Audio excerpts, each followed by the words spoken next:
How's it going, everybody? Stevie Breach coming to you live from inside the truck here. We're drinking Arizona Peach Iced Tea. Watch TNA Sacrifice 2014 tonight. There was 3 good matches on this show.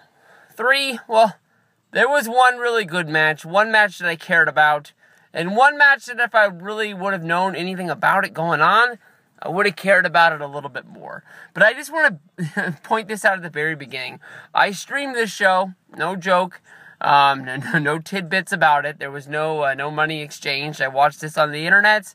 The site that I watched this on, the guy has video. The guy pipes in his own audio, so you hear the regular audio, but you hear him. He's sort of like the host of the show, I guess you can say. You don't ever see him. You just hear him talk every once in a while during matches. At one point, his mom came in the room, and I thought that was a little bit funny. But at the end of the show, he sort of, greeted everybody, said thank you for coming. 36 people was the highlight number of the week. 36 people watched this on this website. 36! Not 36 total, 36 was the highest number of people at one time having a care about the show tonight. But basically, when it all comes down to it, Magnus and Eric Young, they were the main event of the show.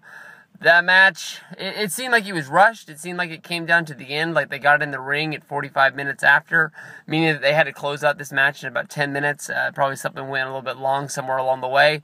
Nothing really spectacular here, but Eric Young wins. He goes on. I was a little bit surprised. Where we go from there, I'm not 100% sure who does step up and become the #1 contender. I was thinking that maybe Bully Ray, since he has a feud with Dixie Carter going on, he would move up and he would take that slot, but it doesn't seem like Eric Young versus Bully Ray makes any sense at all, seeing how they're both baby faces. Bully Ray versus Rude in a tables match.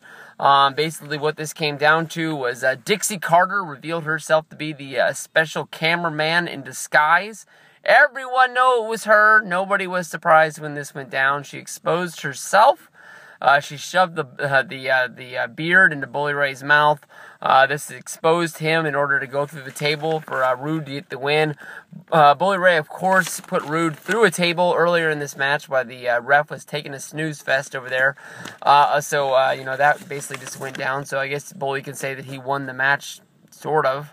I guess you can say, but the Dixie Carter expose, with her exposing herself as a secret cameraman, is definite botchmania, different stuff that will go down in the death of TNA somewhere along the way. The Wolves, hey, one of the bright points in TNA, they won the tag titles. They beat the Bromans and they beat Zam Ion in a no DQ match. Before the match, happened when they were all coming down the ring. I don't know when this became a handicap match. I don't remember them saying Zema Iron was going to be in there, but when they came down to the ring, MVP had given the Wolves a note to give to Christy Hemme. They announced it a no DQ match because the Bromans have been sneaking around, causing DQs, losing their titles. Basically, the Wolves hit a double stomp on Jesse. They got the win. They're the new tag champs of TNA, so they all go on from here. Sam Shaw versus Mr. Anderson was funny, bad. It wasn't horrible, but it was definitely comical, but not in a way that you want your wrestling to be. Of course, this all went down.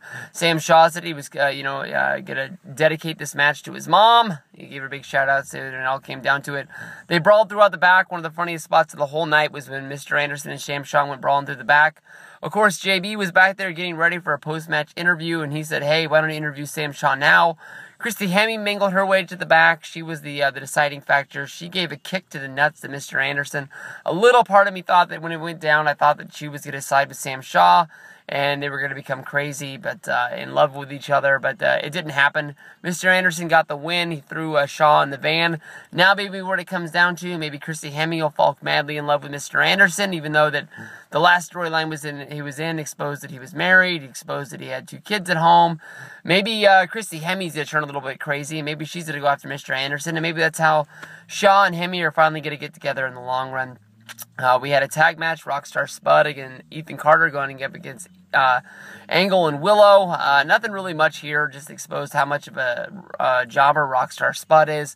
Angle just yelling at him, telling him to tag out of the match or he's going to kick his ass, making him tag in EC3. Willow got the Swanton Bomb on Spud. Of course, this is going to set up Angle versus Ethan. You can see what this is all going at the post-match. Sort of as everything was going down, they were exchanging glares from across the ring, so we're going to see with that. Along with the mini-movie which is going on, I have no idea where this is going, no idea how we're going to see this get into a match that anybody cares about. Nux and his girlfriend go for a ride. They're going to pick up two of Nux's friends. One of them's name's Crazy Steve, so hey, maybe I'll be on the next episode of TNA Impact. We'll see where we go. Tiger Uno and Sonata finished out their best of 3 X Division championships.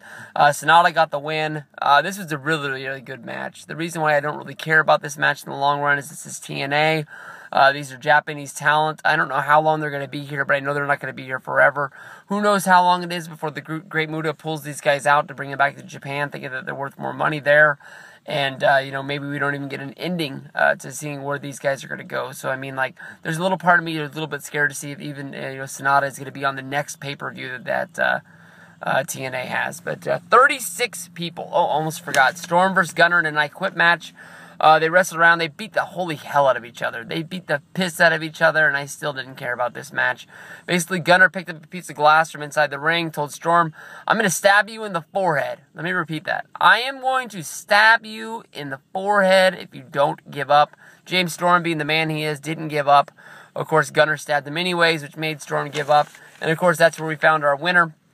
Angelina beat Madison, thanks to the outside help of Velvet Sky, yes, reversing us back in time to 2010, when the beautiful people mattered. I think Angelina's won the Knockouts Championship 14 times now. Of course, Velvet Sky was shaking her ass on the outside, so of course that made a little bit of a highlight for everybody out there. Of course, the referee got distracted. She was able to, spray hairspray into Madison's eyes. If only, she would have taken the help of the new diva, not the diva, new knockout. Maybe we would have been able to go somewhere from there. But Dixie the cameraman, it's definitely going to be a clip that we all see for a long time. WWE will probably kick off the Death of TNA DVD with this. 36 people for Sacrifice 2014.